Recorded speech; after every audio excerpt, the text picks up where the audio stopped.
ناظرین آداب، کیسے ہیں آپ؟ ذرا دیکھیے کسی ماہر کا حیرت انگیز شاہکار کون ہے اور کہاں کا ہے ایسا فنکار جس نے پلاسٹک کے ڈبوں، کریٹوں اور کافی کپس وغیرہ کی مدد سے یہ لاجواب شاہکار بنا ڈالا۔ ناظرین، یہ تو صاف ظاہر ہے کہ نہ تو یہ تالاب اصلی تالاب ہے اور نہ ہی یہ ویل مچھلی اصلی مچھلی ہے۔ اس کے پیچھے حقیقت کیا ہے، اسے جان کر آپ کی عقل دنگ رہ جائے گی اور دل و دماغ ان تخلیق کاروں کی دماغی سوچ کی داد دینے پر مجبور کر دے گا۔ سب سے پہلی بات یہ کہ نہ تو یہ کتابی کہانی ہے اور نہ سنی سنائی بات۔ خاکسار کو بذات خود کچھ دن ہوئے اس جگہ جانے کا موقع ملا۔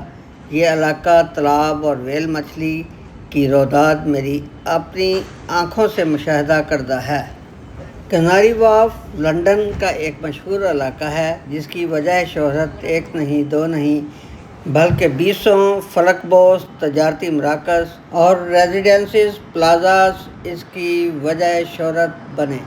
ناظرین، جہاں تک تالاب کا تعلق ہے، یہ کوئی پہاڑی چشموں کا کرشمہ نہیں بلکہ کناری وارف شہر کا پانی یہاں اکٹھا ہوتا ہے جسے فلٹرائز کر کے مفید بنایا جاتا ہے۔ اور یہ جمپ لگاتی ہوئی دیو ہیکل ویل مچھلی بھی تو اصلی یقیناً نظر نہیں آتی۔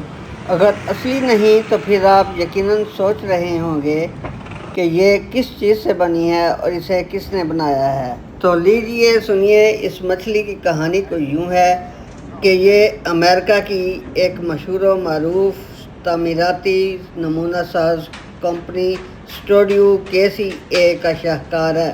اس کمپنی کے دو ماہر ڈیزائن سازوں نے اسے ناکارہ پلاسٹک کے کریٹ، ڈبوں، کپ اور گلاسوں کی مدد سے تخلیق دے کر عوام کو یہ سبق دیا ہے کہ قدرت نے کوئی چیز نکمی پیدا نہیں کی اور ہم اپنی ناکارہ چیزوں کو بھی خداداد عقل و فہم اور صلاحیتوں کو بروئے کار لاتے ہوئے کارآمد بنا سکتے ہیں اور اس طرح پانی اور زمین پر پھیلنے والی غلاظت اور پولوشن کو کسی حد تک کم کرنے میں معاون ثابت ہو سکتے ہیں اور اس پولوشن سے پھیلنے والی متعدد بیماریوں سے انسانی زندگی کو محفوظ رکھنے میں اپنا کردار ادا کر سکتے ہیں۔